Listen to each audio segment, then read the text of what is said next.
Bonjour et bienvenue à la Minute économique de l'immobilier multilogement au Québec. En cette circonstance très exceptionnelle de pandémie, j'ai le plaisir de vous accueillir à la maison pour le tournage de plusieurs épisodes. Mon nom est Christian Bordelot, je suis CFO chez MREX.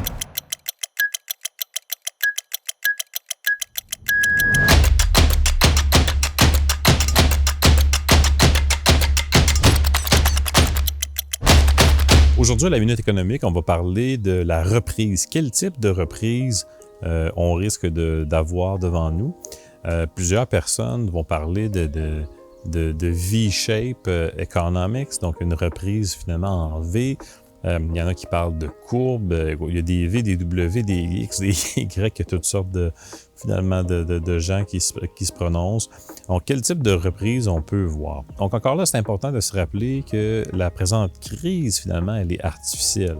Donc, à partir du moment où l'économie va pouvoir redémarrer, beaucoup des emplois vont recommencer. Même si la plupart des emplois recommencent rapidement, qu'est-ce qui va résulter de ça? Évidemment, des gens vont accumuler des dettes pendant cette période-là et ces dettes-là vont devoir être payées. Donc, il y a un risque de baisse de consommation.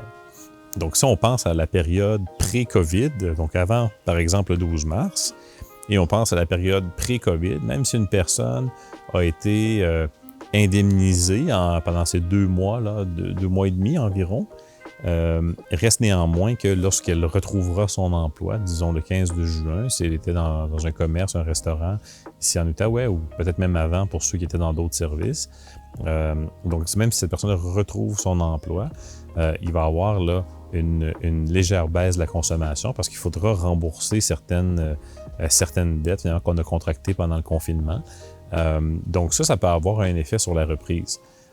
Et cet élément-là, qui est relativement classique lorsqu'on perd son emploi, mais vient à ce moment-là être mitigé par les différents types de programmes que les gouvernements ont mis en place. Donc, que ce soit des chèques qui ont été directement à la population, que ce soit des programmes de subvention pour les salaires, donc différents types de programmes, le report des paiements hypothécaires, par exemple. Donc, tout ça, ça va donner de l'oxygène, finalement, ça va donner de l'oxygène aux gens dans l'économie et ça va leur permettre finalement de maintenir leur consommation. Parce que si on veut se sortir d'une crise économique, il faut que la consommation reprenne et c'est comme ça qu'on a de la croissance dans l'économie. Donc, quel type de reprise on risque d'avoir? Je pense qu'on va avoir une reprise qui, s'il n'y a pas de deuxième vague, va être relativement rapide.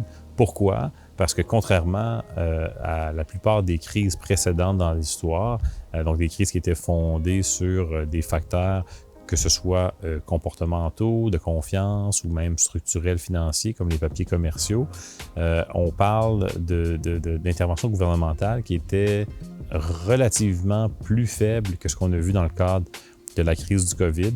Donc, particulièrement ici au Canada, l'intervention qui a été très, très, très forte en termes d'apport monétaire qui a été injecté dans l'économie. Évidemment, il y a toujours des faiblesses à ces approches-là.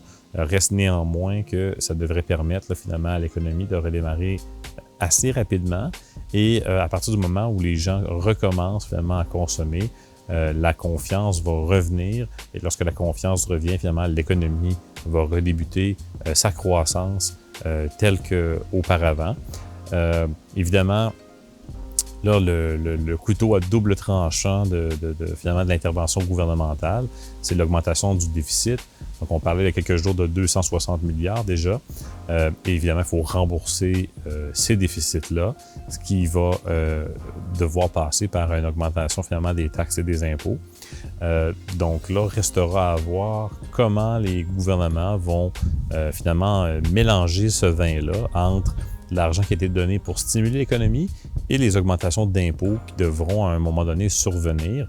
Et évidemment, si ces augmentations-là surviennent trop tôt ou il y a des craintes qu'il y ait des augmentations de taxes et d'impôts, les gens peuvent commencer finalement à épargner et réduire la consommation pour être prêt à absorber ce choc-là et ça serait contre-productif.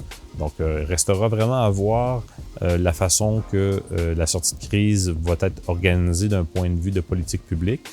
Mais au niveau d'économie, au niveau d'économie comportementale, de finances, les gens, au niveau personnel, la plupart ont été quand même compensés et vont être capables de rebondir lorsque les emplois vont redevenir disponibles, que l'économie sera réouverte.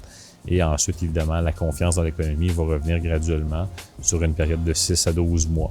Donc, on peut espérer que des programmes viennent nous aider à ce niveau-là.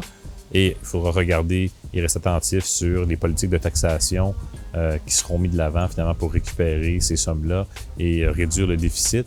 Et c'est peut-être là finalement qu'une partie de la réponse va se révéler.